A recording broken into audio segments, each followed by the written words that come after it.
Arrivé à Los Alamos, Oppenheimer se sert de son immense réseau tissé au fil des ans, entre l'Amérique et la Grande-Bretagne, où se trouvent également des scientifiques allemands exilés, pour convaincre plusieurs brillants scientifiques de rejoindre le projet Manhattan. Radar ou de torpille, mais grâce à sa force de conviction, Oppenheimer parvient à convaincre certains grands noms de le rejoindre, comme Léo Szilard ou Enrico Fermi qu'on a déjà abordé. Tous ces experts désormais réunis, ils vont pouvoir maintenant se consacrer à une seule chose, fabriquer l'arme absolue.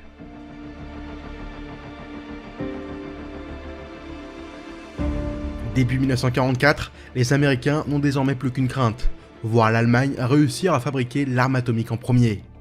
Mais fabriquer ce gadget, comme le surnomment les scientifiques, n'a rien d'évident.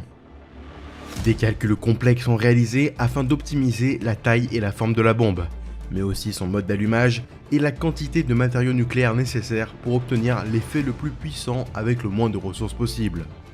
N'étant pas sûr de ce que cela allait donner, les scientifiques de Los Alamos décident de fabriquer deux bombes bien différentes. La première, baptisée Little Boy, devra fonctionner avec de l'uranium-235, tandis qu'une seconde bombe, Fat Man, utilisera du plutonium. Plusieurs systèmes de mise à feu sont testés. Le premier, c'est l'implosion. On place au cœur de la bombe du plutonium qu'on force à s'effondrer sur lui-même avec une petite explosion à l'intérieur de la bombe, qui va comprimer des neutrons contre le plutonium pour déclencher la réaction en chaîne. C'est ce qui sera utilisé sur le gadget et sur Fat Man. Et le second système, plus simple à mettre en place mais moins efficace, c'est le Gun Method, qui consiste à tirer comme un coup de fusil un morceau d'uranium, qui entre en collision avec un autre morceau placé à l'autre bout de la bombe, ce qui déclenche l'explosion. C'est le système qui sera conservé pour Little Boy. A l'origine, ces deux bombes auraient dû être larguées sur l'Allemagne. Mais les Américains vont bientôt faire une découverte qui va totalement remettre en question cette course à la bombe.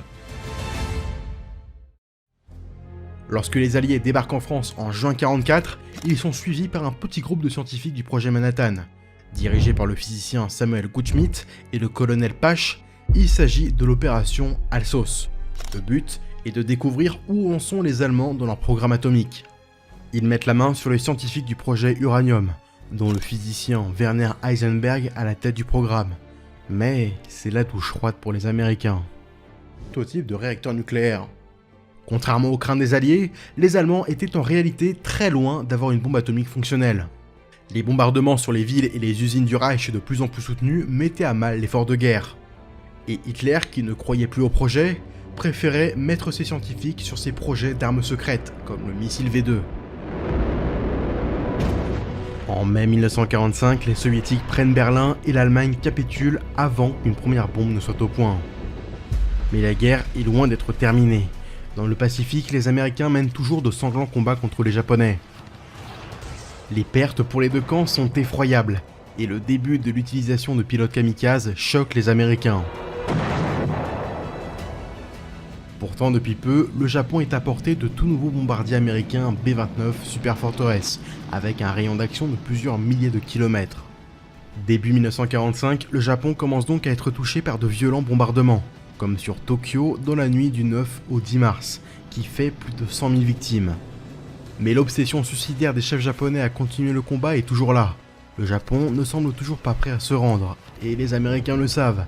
Un débarquement coûterait la vie de centaines de milliers d'hommes supplémentaires.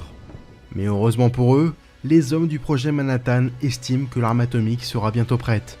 Tout va s'accélérer.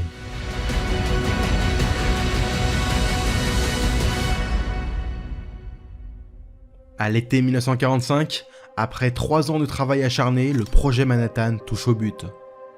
Plusieurs tests sont d'abord réalisés dans le désert du Nouveau-Mexique, dans un premier temps sans charge atomique. Le but, c'est